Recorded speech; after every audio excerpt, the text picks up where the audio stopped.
Welcome back to our channel. నేను మీ వేదానండి. నేనైతే ఈరోజు మీకోసము స్పెషల్ రాయలసీమ స్పెషల్ రవ్వ పాయసం మీ ముందుకు తీసుకొచ్చేసాను.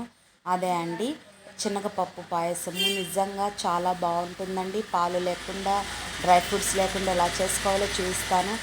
పాయసానికి కావాల్సిన పదార్థాలు 300 గ్రాముల బెల్లం పొడి తీసుకుంటున్నాను. అలాగే 200 గ్రాముల శనగపప్పు, హాఫ్ లీటర్ వాటర్ వేసుకొని 3 విజిల్స్ పెట్టి ఉడికించుకోనండి. పలుకుగానే ఉండాలి. తగినన్ని డ్రై ఫ్రూట్స్ అవి మీకు ఒకవేళ లేవంటే వదిలేసేయండి, ఏం పర్లేదు. ముఖ్యంగా ఇక్కడ నేను గిన్నె తీసుకొని అందులో ఒక గ్లాస్ వాటర్ వేసుకొని బెల్లం అంతా కరిగించేసుకుంటున్నానండి. తర్వాత నలకలు ఉన్నాయో లేదో చెక్ చేసుకొని వడకట్టుకొని మరీ తీసుకుంటున్నాను. మీరు అలానే చేయండి.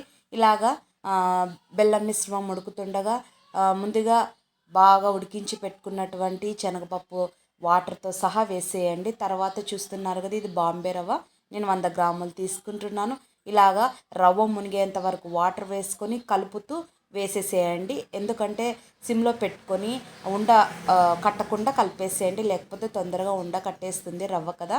ఇలాగ ఉంటున్నప్పుడు ఈ కన్సిస్టెన్సీలో ఉన్నట్టుగానే కొద్దిగా 1 టేబుల్ స్పూన్ ఇలాచీ పౌడర్ యాడ్ చేయండి. చిన్నగా సిమ్లో పెట్టుకునే చేసేసేయండి, ఎందుకంటే రవ్వ కదా గట్టి పడిపోతుందండి.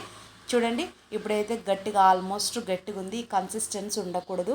కొద్దిగా లిక్విడ్ లాగా అవ్వాలంటే ఒక హాఫ్ గ్లాస్ అంతా వాటర్ వేయండి. చూస్తున్నారు కదా, నేను ఇక్కడ హాఫ్ గ్లాస్ వాటర్ వేస్తున్నాను.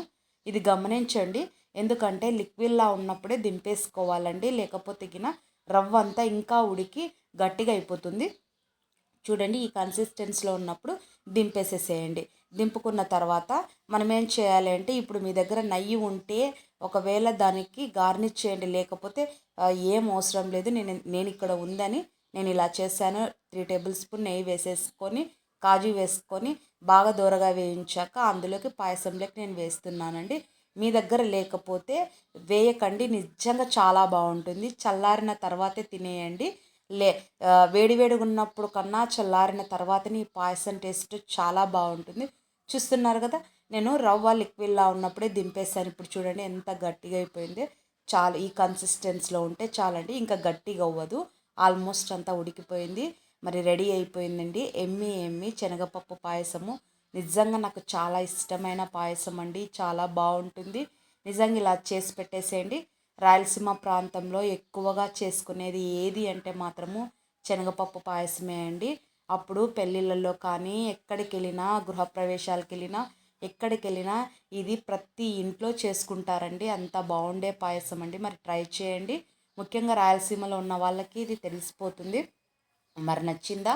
మీకు నచ్చినట్లయితే నా వీడియోలన్నిటికీ లైక్ చేయండి, షేర్ చేయండి.